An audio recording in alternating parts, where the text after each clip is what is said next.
Bribery. You know, it's one of the single biggest risks any organization can face. It just completely undermines trust, wrecks reputations, and, well, it can land you in some serious legal hot water. So how do you build a fortress against it? Turns out there's an international gold standard, a real blueprint for integrity, and it's called ISO 37001. So today, let's break down that blueprint and see how you can build a true culture of integrity. 1.2 Principles of Anti-Bribery Management. This material is created by EasyPathUni by coordinations with Yazan Abraham. So what exactly is ISO 37001?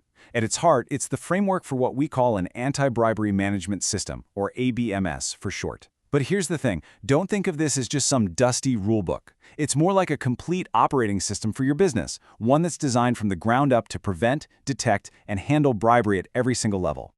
So how are we going to tackle this? Well, our roadmap has 5 key stops. First, we'll get a handle on the core idea behind the standard. Then, we'll lay the foundation. That's all about policy and leadership.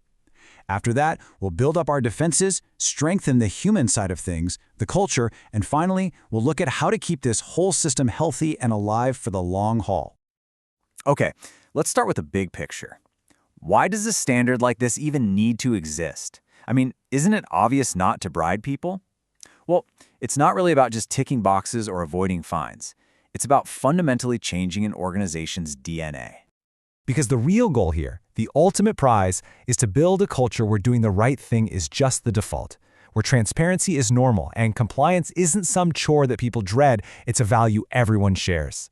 It's about making your organization corruption-proof from the inside out.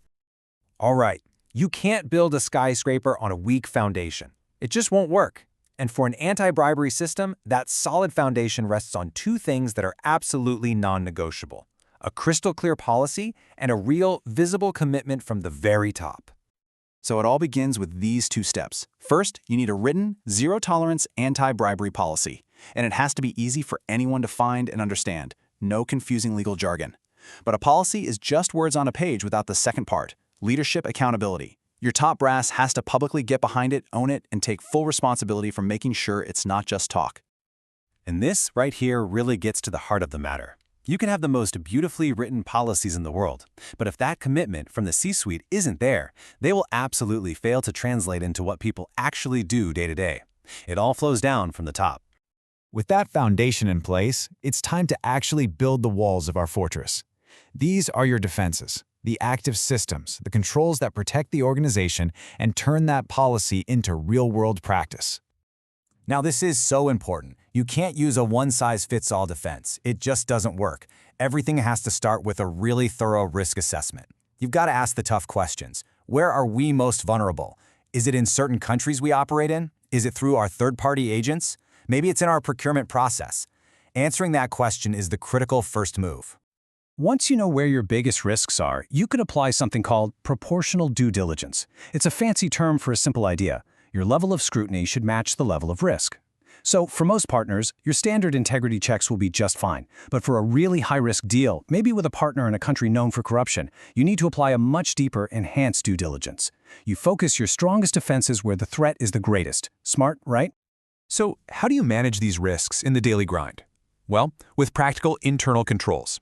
Things like segregation of duties, which just means the person who requests a payment can't also be the one who approves it. Simple, but incredibly powerful. You pair that with clear approval rules for transactions. You keep a close eye on gifts and hospitality. And, this is a big one, you have a safe, confidential whistleblowing channel so people can speak up without being afraid. So we've got the policy, we've got the controls, but a system is only as strong as the people who are part of it. This next part is all about that human element. It's about strengthening the culture through really good training and awareness. And look, effective training is not some boring webinar you do once a year. It's got to be ongoing, and most importantly, it has to be relevant. The bribery risks a sales team faces with gifts and entertainment are totally different from the risks someone in procurement deals with. Great training programs get that. They tailor the content to specific jobs, make sure everyone understands their duty to report stuff, and are super clear about the real consequences for breaking the rules. And finally, we have to remember that building an anti-bribery system isn't a one-and-done project. You don't just build it and walk away. It's a living system. And just like any living thing, it needs constant care and attention to stay healthy and effective over time. This is all driven by a constant cycle of improvement. You're actively monitoring the system with audits. You're reviewing the findings to see what's working and what isn't. You're correcting any problems you find, and you're doing it fast. And most importantly, you use those lessons to improve the entire system, making sure you stay ahead of new risks. It's a loop that just never stops. So let's boil this all down. If you take away just a few things from this, make it these. 1. Leadership responsibility is everything. It's paramount. 2. A risk-based approach is just the smartest way to use your time and money. 3.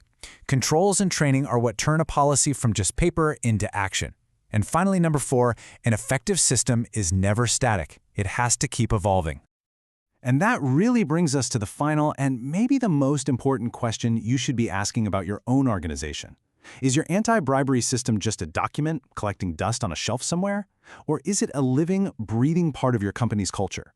Because the answer to that question, well, that makes all the difference in the world.